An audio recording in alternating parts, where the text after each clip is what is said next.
Bem, como nós sabemos, a proposta espírita, né, que é a proposta cristã, é uma proposta de renovação. Muitos falam de reforma íntima, né? É uma proposta que a gente olhe para dentro de si, reveja os nossos atos, nossos pensamentos, nosso passado, não no sentido de autoflagelação, de martírio, nada disso, né? Mas de uma revisão com uma proposta diferente.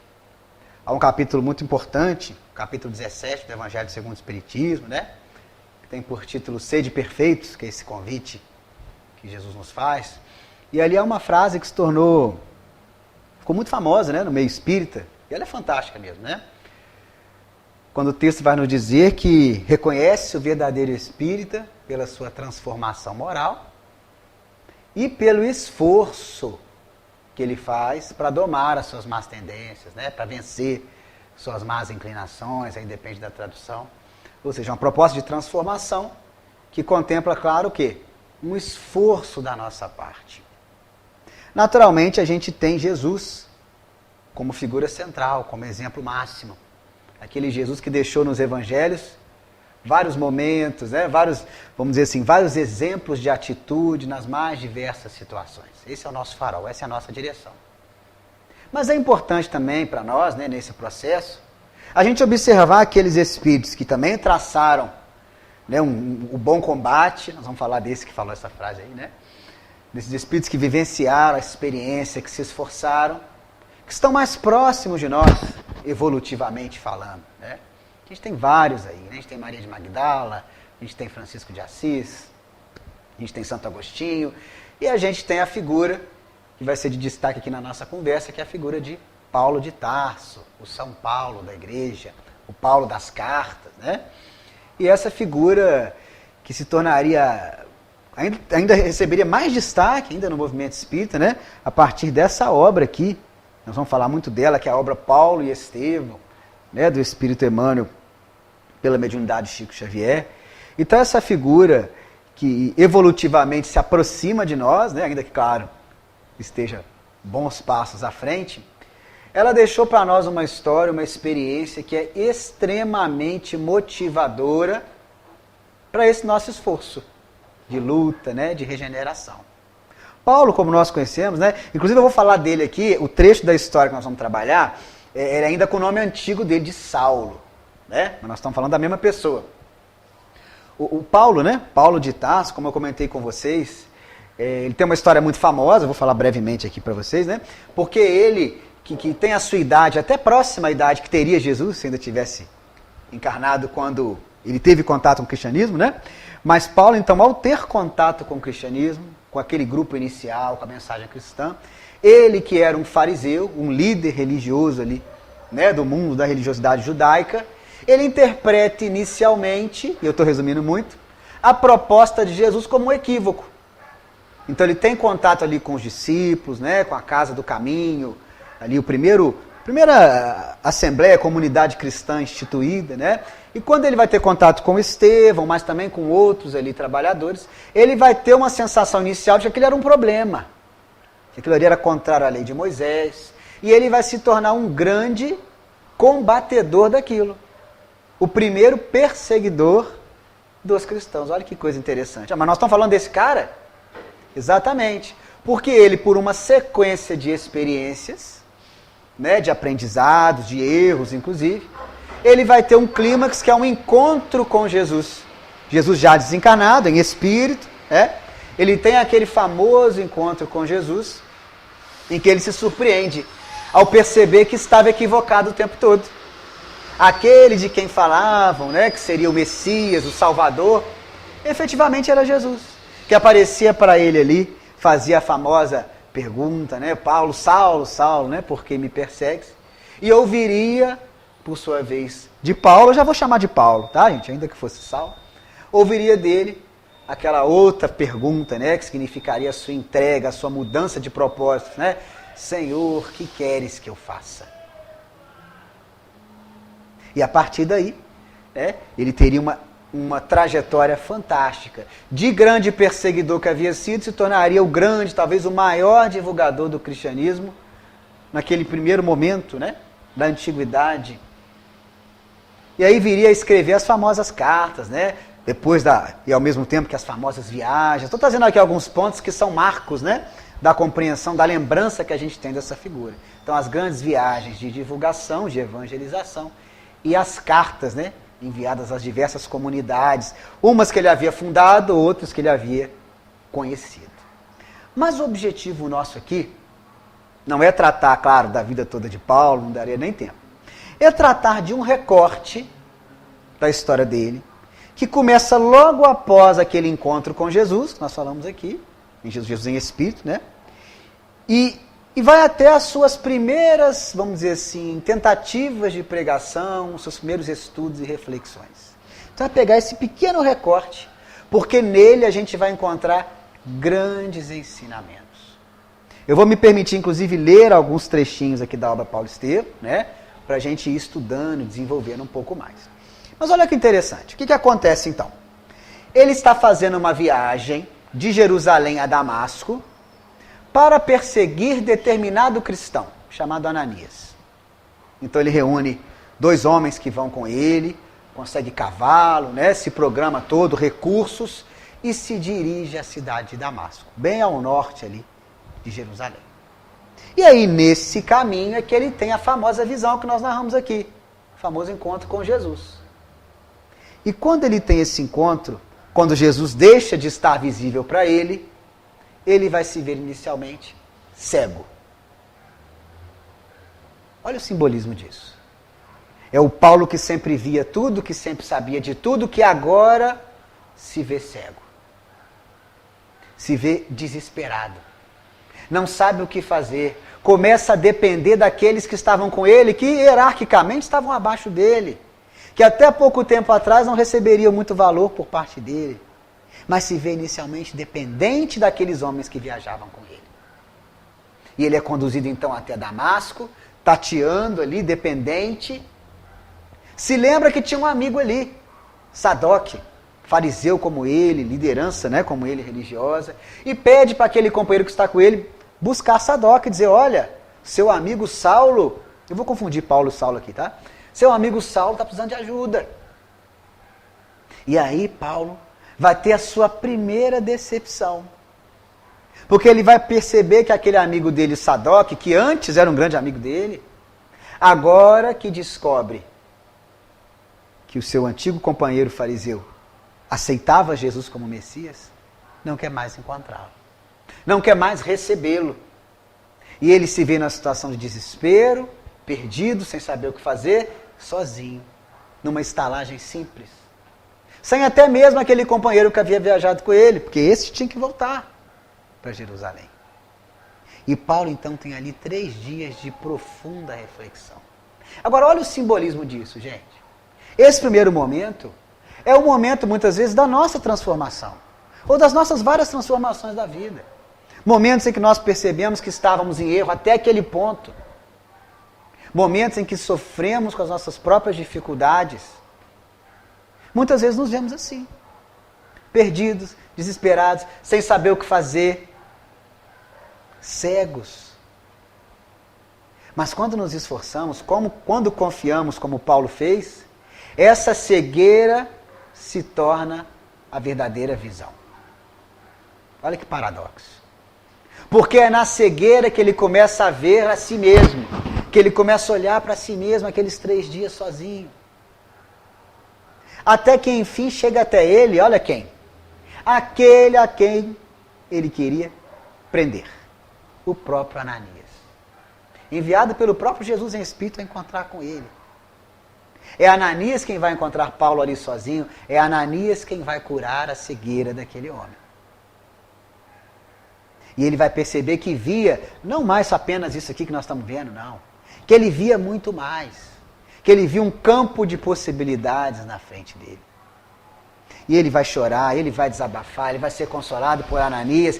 Ele imediatamente, sabe o que ele vai querer fazer?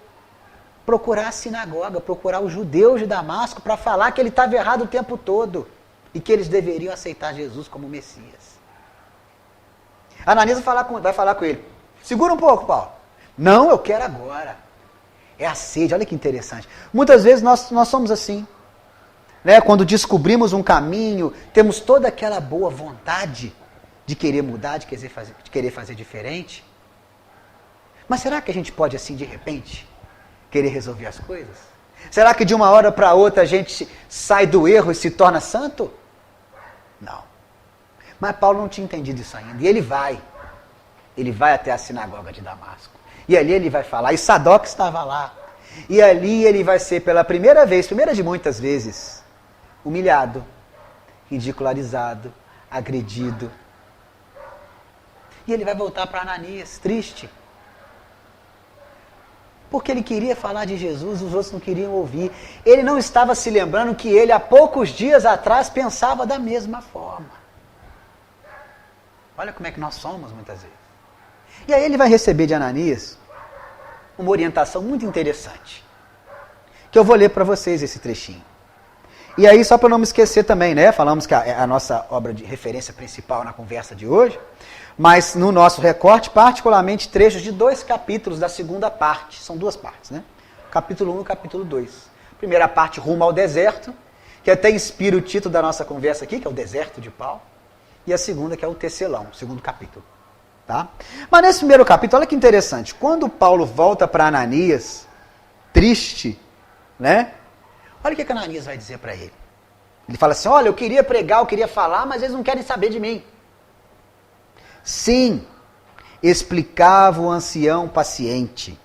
O Senhor conferiu-te a tarefa do semeador. É o vaso escolhido. Né? Jesus vai dizer isso de Paulo, né? Ó, tens muito boa vontade, mas que faz um homem recebendo encargos dessa natureza?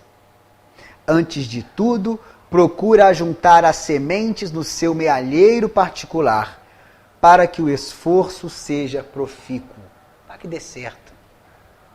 A referência à semeadura, ela está muitas vezes nas palavras de Jesus, né? Nós temos lá de Mateus 13, a famosíssima parábola do semeador. Quando Jesus vai nos falar que o reino do céu é semelhante ao semeador que saiu a semear. E a partir do momento, as sementes vão sendo colocadas, vão caindo em várias regiões diferentes, né? É a semente que cai pelo caminho e é comida pelos pássaros. É a semente que cai na rocha e que não dá raízes para que ela se desenvolva. É a semente que cai entre os espinhos, que chega a crescer um pouquinho, mas logo morre. É a semente que cai na terra fértil. E dali vai crescer, e vai dar planta, e vai dar mais semente. Que terreno era Paulo nesse momento aqui, né? Já era solo fértil? Ainda não. Ainda não. Antes que ele quisesse semear, era importante que aquela semente crescesse dentro dele mesmo. Naturalmente, né, gente, o desenvolvimento nosso, enquanto espíritos, ele não funciona sozinho. É sempre junto com o outro. É sempre pela caridade. Daí a recomendação do amor ao próximo que Jesus nos traz, né? Mas inicialmente, se a gente quer falar, se a gente quer divulgar, é necessário verificar se aquilo dentro de nós já está se desenvolvendo. Se não está no meio de espinhos, se não está na pedra que não dá raiz, né? Que não permite o crescimento das raízes. Era necessário que Paulo se preparasse. E Ananias vai explicar melhor. Ó. Quero dizer que um homem de vida pura e reta, que não é o caso dele, do Paulo, né? Sem os erros da própria boa intenção, está sempre pronto a plantar o bem e a justiça no roteiro que perlustra. Mas aquele que já se enganou, somos nós aqui, e a Paulo também, ou que guarda alguma culpa, tem necessidade de testemunhar no sofrimento próprio antes de ensinar. E aqui sofrimento no sentido amplo. É o sofrimento que ele vai enfrentar das próprias culpas, dos seus arrependimentos. É o sofrimento que ele vai encontrar das incompreensões e dos mais diversos que ele vai enfrentar. É o sofrimento que nos ensina quando sabemos sofrer. Há um texto muito bonito sobre isso no Evangelho segundo o Espiritismo. Lá no capítulo 5, né? O bem-aventurados os aflitos, o bem e o mal sofrer. E o que é isso, né? Paulo vai aprender, nós vamos aprendendo aos poucos. O sofrer bem não é o gostar de sofrer, não é o buscar o sofrimento de forma alguma. É aprender com o sofrimento que surge para você. Seja como expiação, seja como prova, é olhar para ele e observar o seguinte: como posso aprender com ele? É o que Paulo vai testemunhar, vai deixar para nós, em toda a sua experiência. E aí ele vai dizer mais, ó. Tudo, estou pulando algumas coisinhas, né? Tudo que é de Deus reclama grande paz e profunda compreensão. No teu caso, deves pensar na lição de Jesus, permanecendo 30 anos entre nós, preparando-se para suportar nossa presença durante apenas 3. Ele vai dar outros exemplos aqui, e por fim vai falar de um, ó. João Batista meditou muito tempo nos ásperos desertos, olha o deserto aqui, da Judéia. E ele fecha aqui, ó.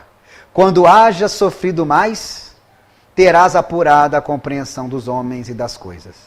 Só a dor nos ensina a ser humanos. A dor, mais uma vez dizendo, né? Bem sofrida.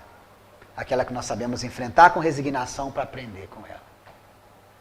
Pois aqui a gente fez referência do deserto, né? Como eu comentei com vocês. No caso aqui na figura de João Batista. Mas o deserto é de um simbolismo muito grande para os hebreus, né? Para todo aquele povo. Mesmo porque a região em que vivem, né? É uma região muito árida. Que tem muitos desertos ali no seu entorno. Então é algo importante para eles. E eles sabem explorar esse simbolismo muito bem. Porque olha que coisa interessante. Quando a gente vai lá para o Antigo Testamento, para o livro do Êxodo, né? E quem vai fazer essa interpretação é uma figura importante que eu vou citar daqui a pouco, é Gamaliel. A gente vê o que ali? A trajetória de um povo hebreu, que sai da escravidão no Egito para a terra prometida. E nesse trajeto, eles passam por várias situações. Ficam 40 anos rodando, perdidos, né? Passam por diversas situações em que alguns buscam Moisés ali e falam assim, Moisés, vamos voltar para o Egito, porque lá a gente era escravo, mas não morria de fome. Moisés, estou com medo. Moisés, não quero ir. Moisés, falta isso, falta aquilo. Né? Sempre os hebreus falando com Moisés. Até que eles chegam na terra prometida. Agora, qual que é o grande simbolismo disso, gente? Sem de forma alguma desconsiderar o caráter histórico disso, não estou dizendo que isso não aconteceu, né? Mas olha o ensinamento que isso traz para nós. Porque o nosso processo evolutivo é esse. É sair de uma situação de escravidão, dos sentidos, das sensações, do que é material, das nossas dificuldades, rumo a uma situação de felicidade, uma situação de libertação. Essa terra prometida é o reino dos céus, que Jesus mesmo vai dizer que está dentro de nós. Agora, nesse caminho do deserto, nós temos dificuldades. Muitas vezes não sabemos a direção, muitas vezes queremos desistir, muitas vezes reclamamos. Paulo vai passar por isso, inclusive, do desânimo, quando ele se vê abandonado, incompreendido até pelas pessoas que ele amava. Muitas vezes, no nosso deserto íntimo, nós vamos enfrentar essas situações. O nosso processo evolutivo, gente, como eu disse, ele é indissociável da nossa relação uns com os outros. Nós aprendemos, nós crescemos na relação uns com os outros. Mas em relação aos seus resultados, em relação ao nosso próprio enfrentamento, ele é íntimo. Daí o simbolismo do deserto. Não no sentido da solidão, mas no sentido de que é um enfrentamento nosso, individual, que ninguém pode fazer por nós. Todos nós temos o nosso deserto, gente. Em que nós saímos, mais uma vez, né, da situação de escravidão e vamos a uma situação de felicidade, terra prometida. Esse é o trajeto de Paulo. Era necessário que ele se afastasse, refletisse, estudasse, se preparasse, e é o que ele vai fazer. Após essa conversa com Ananias, bem legal isso, ele vai ter uma ideia, ele vai se lembrar dessa figura que eu citei aqui, que fez essa comparação simbólica belíssima, né, do êxodo com o nosso processo evolutivo, que havia sido seu mestre, seu professor, ali no farisaísmo, né, dentro daquelas ideias judaicas específicas, né, Gamaliel. Gamaliel que aparece nos textos do Novo Testamento, né, aparece lá nos Atos dos Apóstolos, como inclusive um defensor dos cristãos junto ao Sinédrio. Né, tem um momento específico lá em que ele aparece. Mas onde estaria Gamaliel nesse momento, né? Já muito idoso, vivia com seu irmão na cidade de Palmira, não tão distante ali de Damasco. Paulo lembrou, vou procurar Gamaliel, ele vai saber me orientar. E é o que ele faz. Então ele vai até Gamaliel, né, ele já muito idoso, conversa com o irmão dele, né, o irmão dele vai dizer, Ezequias, né, o Gamaliel está meio estranho, Desde quando ele se aposentou, né, que ele sai do Sinédrio e volta para a casa do irmão, né, ele está meio no canto dele, ele fica lendo uns textos meio estranhos, uns manuscritos lá que eu não entendo. Sabe o que era, gente? As anotações, as primeiras anotações que tempos depois dariam origem aos evangelhos. As anotações de Levi, de Mateus. Olha que legal. E Paulo vai conversar com ele. Né? Vai se surpreender ao ver que também ele agora reconhecia Jesus como Messias. Olha que coisa interessante. E Gamaliel vai dizer a ele, né? Vai dizer muitas coisas para ele. Né? Mas uma das coisas interessantes que Gamaliel vai propor a ele é justamente o retiro num deserto, num oásis de Dan, ali pertinho, relativamente, né? De Palmira.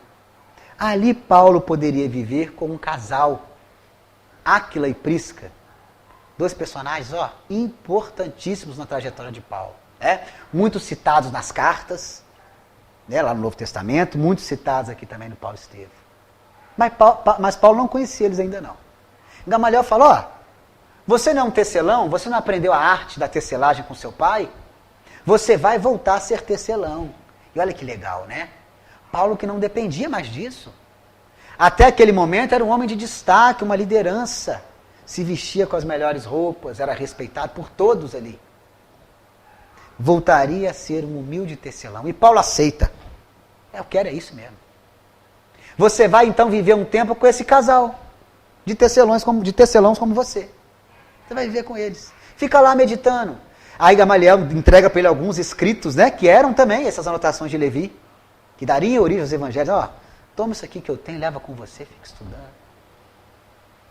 E Paulo vai.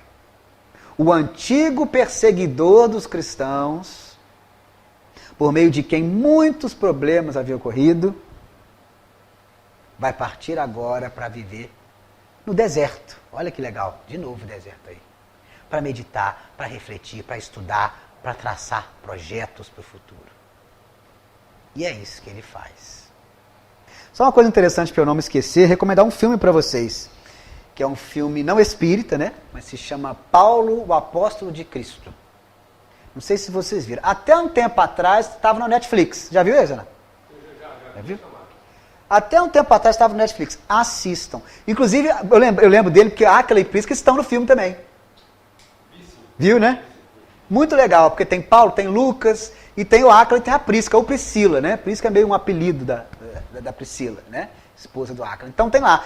São os momentos finais da vida física de Paulo, né? Tem algumas coisas de tradição cristã, né? Que extrapolam a Bíblia, não estão no Novo Testamento, mas muito legal. Vale muito a pena. Paulo, um apóstolo de Cristo. Assista. Eu já assisti umas 3 vezes, choro o filme inteiro. Nem posso. Eu tenho que assistir com um copinho de água, igual aqui, assim, senão, né? Fica desidratado. Mas olha só que interessante. Aqui vai começar a interação de Paulo com esses dois. Com esse casal, que é muito interessante, que é o que nós vamos explorar aqui. Nós vamos explorar exatamente isso aqui. Porque Paulo, o que ele faz? Ele vai, né? Deixa eu ver para minha outra marcação aqui. Ele vai lá para o oásis de Dan, conhece o casal, né? E é interessante que logo ele observa, em um determinado momento, que aquele casal se senta para ler um manuscrito. E ele dá uma olhadinha assim, né, curioso, e vê que eram também as anotações que ele tinha. Gamaliel não tinha falado nada para ele, não. Talvez nem soubesse. Mas aquele casal ali, você já sabia que eu falei aqui um monte de coisa, né? Já era cristão também. Estava ali, recebem Paulo de forma... Saulo, agora eu vou falar de Saulo, vamos ver por quê. Recebem Saulo com muito carinho, né? E aí tem alguns dias muito legais.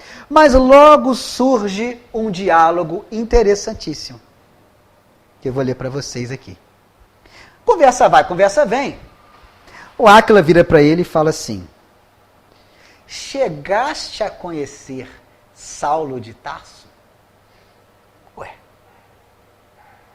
Áquila e Prisca não sabiam que aquele Saulo ali era o Saulo de Tarso.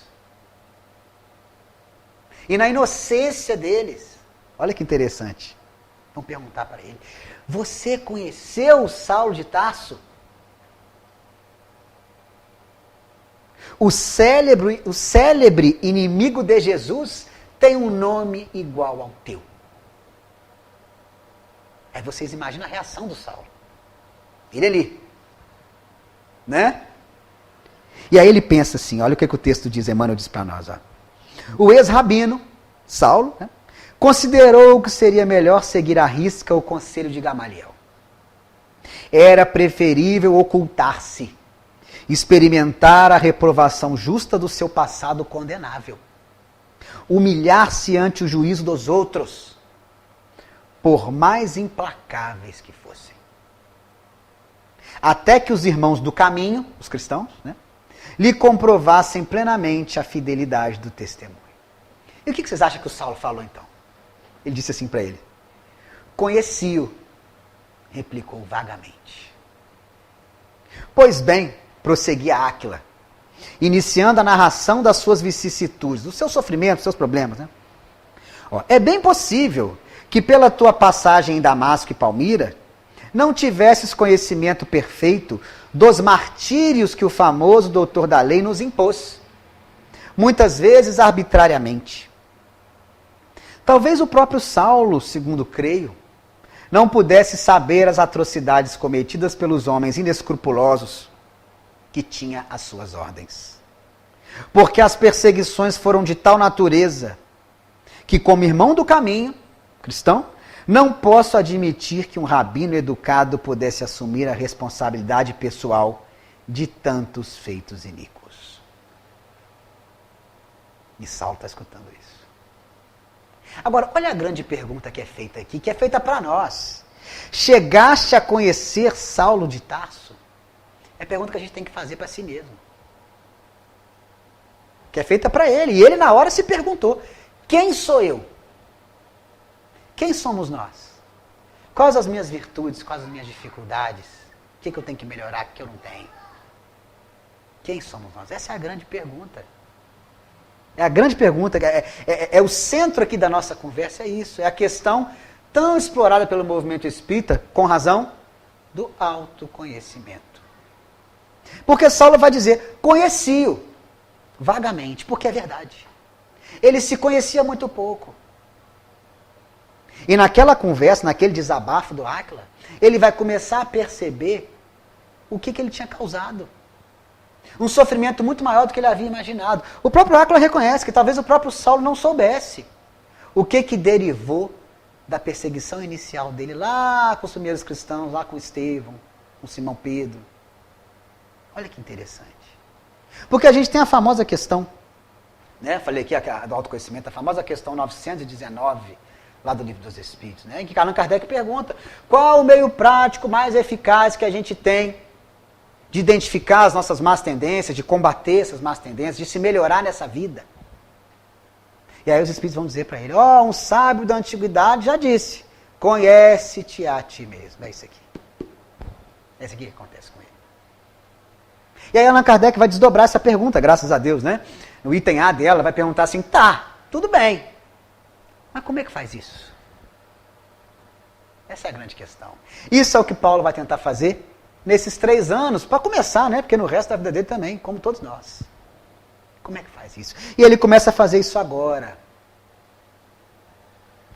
Reservar um dia, reservar um momento no nosso dia, à noite, na hora da nossa oração, para fazer aquele pente fino no dia todo, onde que nós erramos, onde que nós poderíamos ter sido mais tolerantes, mais corretos.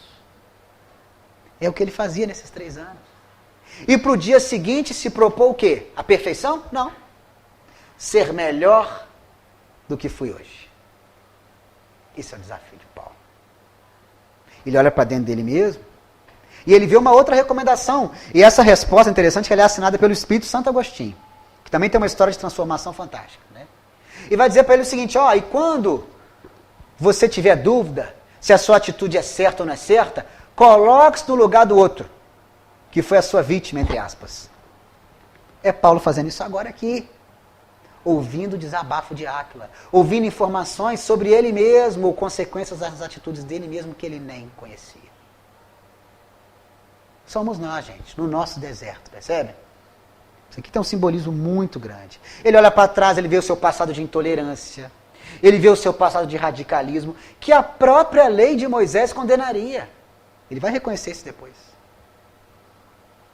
Mas por fanatismo, por radicalismo. sem se aprofundar naquela mensagem que ele, né, com a qual havia tomado contato, ele vai logo perseguir, vai logo para a violência. Olha que coisa interessante. Ele logo vai se lembrar aqui de Estevão, conhecido como o primeiro mártir do cristianismo, né? O primeiro que é executado por ser cristão. É o Estevão. E que é a figura com que ele vai dialogar de forma mais forte ali, né? Estevão cristão. Vai o título do livro, né? Paulo Estevão. Ele ali ainda muito radical. E é interessante porque olha como é que é o orgulho, né? Ele de frente com Estevão, pela primeira vez vai se sentir derrotado num debate teológico. Pela primeira vez vai ver que tinha pessoas que também conheciam. Talvez conhecesse mais do que ele. Olha que interessante. E daí vai escalar aquele conflito com Estevão, que vai culminar na própria execução de Estevão, por ordem de Paulo. E tudo isso vem na mente dele agora, gente. Somos nós. O tempo todo, ou de vez em quando, né? Vem na nossa mente esses nossos equívocos, essas nossas dificuldades. E a gente tem que ter a humildade de Paulo para se calar. Em nome de uma investigação interior. Em nome de um esforço interior. Olha que interessante. Ele se cala aqui. Nesse momento, né, aumentando ainda mais a reflexão que ele começava a fazer ali na sua visão com Jesus, ele, como vai nos indicar a parábola do filho pródigo, né, lá em Lucas 15, ele cai em si. Na tradução portuguesa eu acho fantástica essa expressão. Caindo em si. Aquele filho, né, que havia desperdiçado a herança do pai e agora vivia no sofrimento, se lembra que junto ao pai dele os funcionários viviam melhor do que ele ali. Ele percebe os próprios erros, ele quer voltar. E é isso que ele vai começar a fazer naquele exato momento. Mas a conversa continua. Olha que interessante, a conversa continua. Então ele fica escutando aquilo, né, digerindo aquilo, sem se revelar, né, ali. A dele, ouvindo tudo aquilo, com muita humildade, vendo e naturalmente sofrendo com aquilo, né? Porque o Áquila vai continuar contando, vai continuar trazendo outras histórias aqui de sofrimento. O próprio casal estava ali fugindo de perseguições. Estavam ali fugindo do próprio Saulo. Por isso eles estavam no deserto. Olha que coisa fantástica. Por isso. E é ali que eles vão encontrar o Saulo, né? E aí eles vão conversando. E aí chega uma hora que Saulo, muito incomodado, né, e não sabendo muito o que fazer, ele vai fazer uma pergunta para eles assim: e que pensas de Saulo? O que vocês pensam de mim?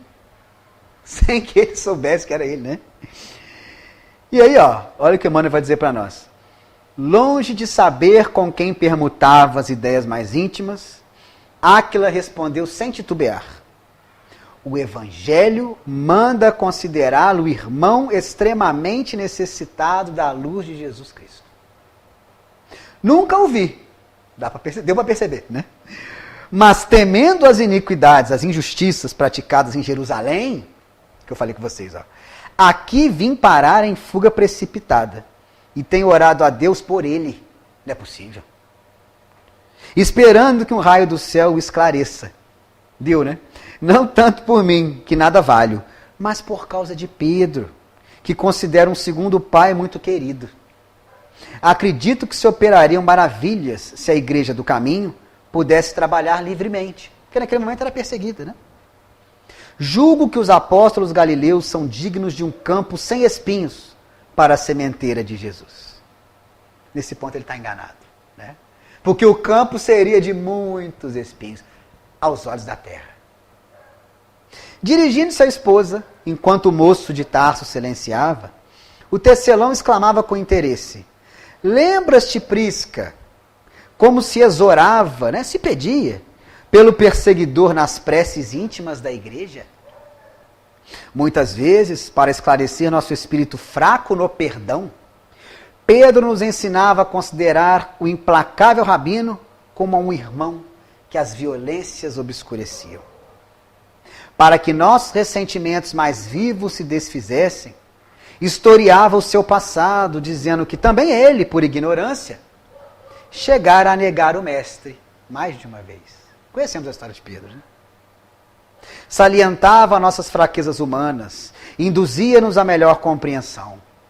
Certo dia chegou a declarar que toda a perseguição de Saulo era útil, porque nos levava a pensar em nossas próprias misérias, a fim de estarmos vigilantes nas responsabilidades com Jesus. Impressionante. Para Paulo, ainda iniciante nos ensinamentos cristãos, como poderia ser compreensível um pensamento de perdão? Como seria compreensível que a igreja de Jerusalém, a comunidade de Jerusalém, orasse por ele, que se via naquele momento como um monstro? Como seria possível isso? E mais uma vez ele se lembrou de Estevão. Porque Estevão, ali na beira da morte física, apedrejado por ordem do Saulo de Tarso, frente a frente com Saulo, vai olhar para ele e vai dizer a Abigail, né, a sua irmã e ex-futura noiva de Saulo, vai falar como aquele homem, como que Saulo era um homem bom, que estava fazendo tudo o que fazia por ignorância. Como aqui Simão Pedro falou com Áquila, né? Que Abigail devia valorizar aquele homem, que seria o seu futuro marido. E tudo isso com honestidade. E aí Paulo olhava para aquilo, não é possível. Este homem está morrendo por culpa minha. E ele está olhando para mim e falando bem de mim, com sinceridade, olhando para mim, dizendo que eu vou ser uma pessoa diferente. Paulo não conseguia compreender aquilo. Olha que coisa interessante. Agora entendi um pouco mais, mas se surpreendia mais uma vez como seria possível aquelas duas pessoas ali na frente dele, tão prejudicadas por ele, falar de perdão. Essa é a mensagem de Jesus, gente. Essa é a mensagem que ele está aprendendo aqui, ó, e que depois vai ser um grande veículo de divulgação. Fantástica essa conversa que eles têm, né? Porque, e tem vários outros pontos interessantes, né? Quando Pedro fala aqui, né? Porque Pedro teve um contato também grande com Paulo mal, né? Pedro teve muitos embates com ele, teve problemas, poderia ter morrido também. Né? Então por isso que eles tiveram essa conversa inicial. E é interessante que o próprio Pedro, que tinha sofrido na mão do Saulo, né? Ele vai dizer o seguinte: gente, vamos compreender as pessoas, porque eu também já errei. Olha só. Simão Pedro, gente, naquele momento em que Jesus está sendo conduzido para julgamentos, né? Ele está ali olhando de longe. Perguntam para ele: mas não é você um dos discípulos? Não, eu não. Não, é você sim, não, nem conheço esse homem, não conheço esse tal de Jesus não. Simão Pedro. Daquele momento ali, gente, ele poderia simplesmente ter fugido e nunca mais aparecido. Abandonado toda a mensagem de Jesus, ele poderia ter feito isso, mas não fez. Sofreu, olhou para dentro de si mesmo e viu: não, eu posso fazer o caminho de volta, olha só. E Pedro fez, né? Tanto que vai se tornar aí o grande pilar do cristianismo nascente. Vão ser os dois grandes pilares, né? Algumas décadas depois, o próprio Pedro e Paulo de Tarso. Então, olha que coisa fantástica. Olha a mensagem de perdão, olha a mensagem de compreensão. E aqui a gente vê exemplificado um dos textos muito bonitos do Livro dos Espíritos, né? A questão 886, naquela que é perguntada assim: o que é a caridade para Jesus? Né? Como que Jesus entendia a caridade? E aí os Espíritos vão dizer para nós: a benevolência para com todos, a bondade, né? A indulgência para com as imperfeições alheias, ou seja, essa espécie de compreensão para os erros dos outros, porque nós também erramos. E por fim, o perdão das ofensas. O famoso BIP, né? Que a gente brinca. Benevolência, indulgência e perdão. Era exatamente esse exercício que Paulo começava a aprender nas palavras de Áquila. Olha que coisa fantástica. É o que ele vai continuar aprendendo nos anos que vão se seguir. Ele vai permanecer 3 anos ali. 3 anos ali. Mas 1 ano depois, vai acontecer uma coisa interessante. 1 ano depois. Conversa vai, conversa vem. Eles vão continuar trabalhando. Né? Ele vai receber a notícia, inclusive, da desencarnação de Gamaliel. Também estava muito idoso, então chega uma notícia até eles. E eles prosseguem. Todos os dias, trabalho, descanso, estudo do Evangelho. Olha que legal, ali no deserto. E aí encontravam-se com poucas pessoas que iam ali negociar um couro, comprar as tendas que eles produziam, né? Sempre trabalhando, né, gente? Não é vivendo às custas dos outros, não. Isso é interessante. E aí, depois que ele recebe essa notícia da desencarnação de Gamaliel, Saulo olha para dentro de si mesmo e vê o seguinte, olha, ainda tenho muitos problemas, ainda tenho muito que enfrentar, mas eu já me sinto mais seguro. E aí ele toma uma decisão fantástica. À tarde, após a refeição e na hora das meditações costumeiras, na rotina deles ali, o ex-rabino contemplou o casal com ternura maior, a transparecer dos olhos francos. Cada qual se engolfava na meditação do Evangelho Divino, quando o moço tarcense falou com certa timidez, em desacordo com os seus gestos resolutos. Porque Saulo sempre foi uma pessoa de energia. E naquela hora, incrivelmente, ele estava um pouco desanimado, um pouco tímido. Por que será? E aí ele vai dizer o seguinte: Áquila, muita vez, na solidão do nosso trabalho, tenho pensado na enormidade do mal que te causou o doutor de Tarso. Que farias se um dia te visses repentinamente em face do verdugo, do carrasco? O que você faria, Áquila, se você estivesse frente a frente de uma hora para outra com Saulo de Tarso? E ele vai dizer: procuraria estimar nele um irmão. Será? E tu, Prisca? O será é por minha conta. Perguntou a mulher que o fixava curiosa. E ela vai dizer: seria ótima ocasião para testemunhar o amor que Jesus exemplificou em suas lições divinas. E Saulo ouve aquilo. Já tinha visto os dois falarem belamente de perdão. E ele vai ficando mais confiante, né? Vai dizer algumas coisas aqui muito interessantes. Aí ele vai até perguntar aqui, ó: a quem imputarias então o assassínio de meu pai? Né? Perguntava Áquila impressionado, enquanto o amigo fazia ligeira pausa. E se perguntando para Saulo, no meio da conversa. Ó. Julgo que Saulo de Tarso deveria responder pelo processo. É verdade que ele não autorizou o feito cruel, mas tornou-se culpado pela indiferença pessoal, quanto aos detalhes da tarefa que competia ao seu tirocínio. Ele olhando para si mesmo e reconhecendo a sua dificuldade. E sabendo falar da sua dificuldade. Para isso, gente, é necessário um caminho. Isso é difícil para nós. Dizer para si mesmo, tá? É dizer para o outro, não. Dizer para si mesmo é muito difícil. Por isso que muitas vezes, como filho pródigo, a gente prefere ir realmente desperdiçando as heranças, as riquezas, sem reflexão. Mas chega uma hora que a dor, a nossa amiga dor, né? Nos faz olhar para trás. Precisamos chegar nesse limite? Não precisamos. Paulo precisava dos seus erros com os primeiros cristãos para crescer depois? Não precisava, não. Poderia ter acertado desde o início. Percebe? Só que a partir do momento que erramos, como Ananias falou no início, né? A dor vem ser a nossa professora. Como estava sendo para Saulo aqui. E aí olha que coisa interessante. Por fim, com voz humilde e comovedora, recomeçou a falar. E esse para mim é um dos momentos mais bonitos da obra, tá? Um dos, pessoal. Meus amigos, Paulo falando, sob a inspiração do Senhor, é justo confessarmos-nos uns aos outros.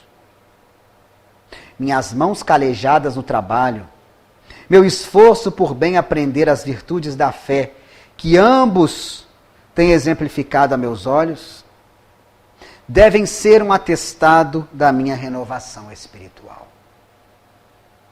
Sou Saulo de Tarso, o sanhoso perseguidor, transformado em servo penitente. Se muito errei, hoje muito necessito.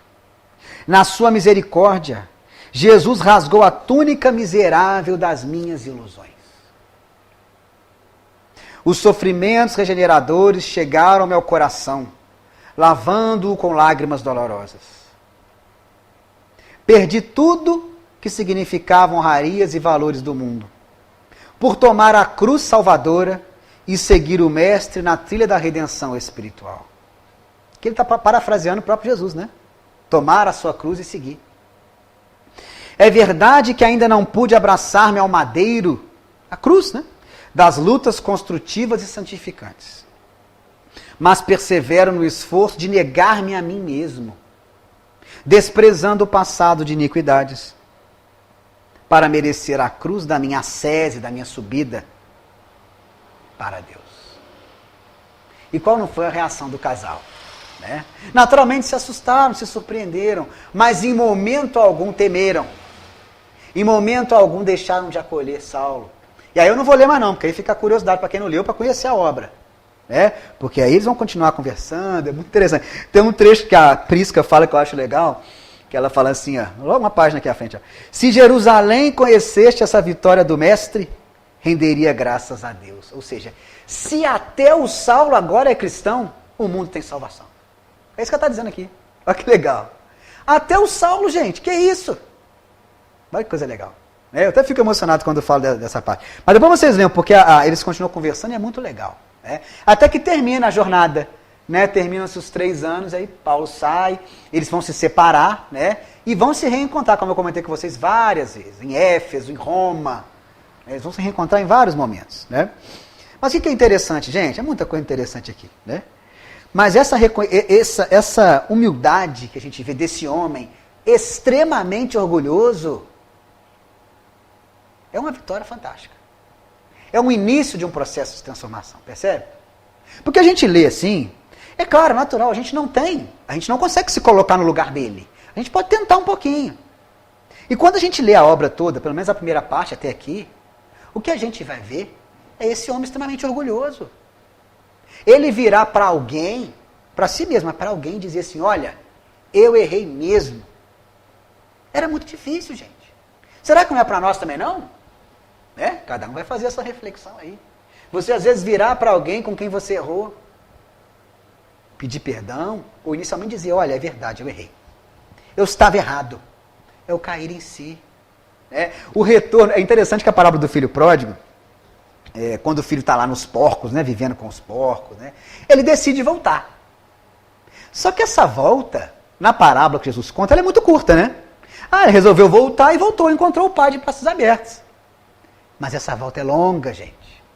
São os 40 anos lá no deserto do Sinai, que nós falamos no início, né? Do Êxodo. São esses 40, não é 40 anos na real, simbólico, tá? Mas esse tempo de maturação, esse tempo de reflexão, esse tempo de esforço. Para ele, esse foi um desafio enorme, mas não tenhamos dúvida de olhar para aqueles dois e dizer assim, pois é, sabe aquele homem que causou toda essa desgraça na vida de vocês? Sou eu. Mas eu quero ser diferente. Olha que legal. Eu quero ser outra pessoa. E aqui ele vai reconhecer, olha, tudo aquilo que eu valorizava era ilusão. Que Jesus rasgou. Olha que coisa interessante. E é isso que acontece mesmo. Porque até aquele momento do encontro com Jesus, é claro que na mente dele já havia uma reflexão. A experiência com Estevão, outras experiências que ele teve, que eu não trouxe aqui, porque é muita coisa. Aquilo estava matutando na cabeça dele. Estava matutando. Mas quando ele vê Jesus, ele vê a confirmação, não podia ter mais dúvida. Se ele tinha dúvidas, não podia mais ter, gente. Estava na cara dele a realidade. Ele sente. A gente não consegue nem imaginar o que é estar frente a frente com Jesus. Jesus encarnado, Jesus em espírito, nem imagina. Ele sente aquilo naquela hora ali. Algo que a gente só consegue, né, ter assim, uma leve imaginação do que seja. E a partir daquele momento, tudo o que ele julgava que fosse a razão da vida dele, não tinha mais sentido. A glória, o destaque pessoal, a riqueza, o que seja, né? Defender a lei a qualquer custo. Tudo aquilo ele percebe que era ilusão, gente. Desaba. A gente não fala o mundo caiu, né? Meu mundo caiu. É isso que acontece com ele aqui. Ele está chamando de ilusão. Né? Os sofrimentos chegaram ao meu coração lavando com lágrimas dolorosas. E ele vai sofrer ainda muito mais, tá, gente? Aqui ele está no deserto. Aqui ele está no deserto. Literalmente falando, né? Ele vai sofrer muito mais. Né? E olha o que ele diz aqui, ó, mais uma vez. Perdi tudo o que significava honrarias e valores do mundo. E ele, nesse momento, ainda nem tinha perdido tudo. Porque quando ele sai daqui, né, ele que já vai se ver, claro, sem as honras, sem um destaque, ele pouco tempo depois vai se ver sem o próprio apoio familiar. Nos Atos dos Apóstolos essa parte não é contada, mas aqui é contado o encontro dele com o pai. E a decepção que ele teve com o amigo Sadoc será ainda maior, porque o pai vai dizer para ele, ó, ou você é cristão ou você é meu filho. E ele vai dizer, quer dizer, ele não vai nem dizer, né? Ele vai embora. Porque ele tinha decidido. Isso algum tempo depois desse episódio aqui, né? Ele vai embora. Então ele perde a família, ele perde a saúde. Tem um momento que ele diz numa das cartas dele, né? Ó, já sofri não sei quantos naufrágios, não sei quantas chicotadas, apedrejamentos, já estive à beira da morte não sei quantas vezes. Ele vai sofrer fisicamente, inclusive, né? Até a sua desencarnação, que eu não vou contar. Quem já leu sabe. No filme mostra, né? Mas aqui no final é outro momento, é outro recorte fantástico que tem que pegar para estudar. É o momento ali do final da vida física dele. É fantástico, né? Mas aí não é para nós agora aqui. Mas o que a gente vai ver é isso, alguém que efetivamente vai perder tudo. Tudo aquilo que antes era importante, que agora não é mais. Por isso que a gente sempre vai ver um Paulo. É interessante que ele tem momentos, como eu comentei com vocês, em que ele desanima, em que ele pensa, em que ele chora, em que ele se vê abandonado. Tem. Mas chega um certo momento em que ele supera aquilo ali. Sabe? E aí não tem mais desânimo, não. Aí ele vai. Né? Até a idade, vamos dizer assim, ele vai desencarnar idoso. Né? A princípio com 60 e poucos anos, assim. Para a época era muito idoso, tá? Era muito idoso. Então ele vai desencarnar mais ou menos com essa idade. Né? E o que a gente vai ver é isso, né? É o momento em que ele vai se ver totalmente resoluto. Vai preso, fica lá, e resolvido, confiante. É algo que vai ficar claro no momento que eu falei para vocês aqui, né? Que é o da sua desencarnação. Mas enfim, gente, caminhando aqui para o encerramento aqui da nossa fala, né? O importante, a grande lição que a gente tira, o grande convite que a gente tira desse recorte, né, que a gente trabalhou aqui, é que a mudança é possível, gente. É que a dificuldade que nos visita, ela pode ser encarada como um desânimo, como uma derrota, ou ela pode ser encarada como motivação para a vitória. Que é o que Saulo faz aqui. Ele sabe olhar para dentro de si mesmo e dizer o seguinte, espera aí, errei, quero mudar. Isso é possível, mas não é simples. Depende do nosso esforço, depende da nossa luta. Agora, é um esforço cujo salário, vamos dizer assim, né, cujo resultado é a felicidade. Porque a gente fica muito da nossa vida, a gente fica nessas ilusões aqui que ele fala. A gente está preocupado com A, preocupado com B, preocupado com isso, preocupado com aquilo, que tem a sua importância, mas deixa de lado o que é o mais importante. Percebe? O que é o mais importante a gente deixa de lado, que é essa preocupação íntima, essa preocupação com os bens espirituais, é esse olhar para o nosso deserto. Todos nós estamos num deserto, gente. Repito, né? Das reflexões, não isolados uns dos outros, não. Mas das reflexões, nós estamos num deserto, esse processo é nosso. Cabe a nós percorrê-lo. Agora, que eu falei com vocês, o resultado é a felicidade. É o único caminho. Não tem outro, né? Eu acho interessante quando Jesus comenta, Kardec comenta, a parábola do bom samaritano, no capítulo 15 do Evangelho segundo o Espiritismo, no momento que ele fala assim, essa frase fantástica, né? Ele diz o seguinte, olha, Jesus não falou que a caridade é um caminho para a salvação, não, gente. Jesus falou que é o único caminho. Só tem um caminho para a salvação, para ser feliz, né? É a parte da caridade. E é isso que o Saulo vai abraçar aqui. Então que fica esse convite, né? Para a gente encerrar, só tem uma história que eu acho muito legal. Eu falei do Santo Agostinho aqui, espírito, né? Mas o Santo Agostinho encarnado, como eu comentei brevemente com vocês, ele tem uma história de transformação muito interessante também. Né? Ele até os seus 30 anos, mais ou menos, segundo ele mesmo vai dizer, ele tinha uma vida boêmia, uma vida voltada a essas ilusões todas aqui. Né? E aí ele era muito estudioso, conhecia as religiões, as filosofias, né? E ele olhava para o cristianismo, isso no século IV, V, ele olhava para o cristianismo e falava assim, eu nunca vou ser cristão. Porque eu nunca vou conseguir deixar de fazer essas coisas que eu adoro fazer, que era a vida que ele tinha. Então como que eu vou deixar de fazer isso aqui, de fazer aquilo? Eu adoro esse negócio aqui. Só que o tempo passou, né? E aí muita coisa acontece, ele se torna cristão, né? Legal demais. E aí passam-se alguns anos, e ele vai fazer uma reflexão agora totalmente diferente. Ele vai olhar para trás e falar assim, gente, como que eu gostava de fazer aquelas coisas? Até chega a ser cômico, né? Como que eu gostava de fazer aquilo? Mas peraí, Agostinho, 10 anos atrás você não sabia como é que você ia largar. Percebe? Muitas vezes a gente olha assim para, eu quero vencer isso aqui. A gente olha e fala, mas eu não vou conseguir, está muito longe.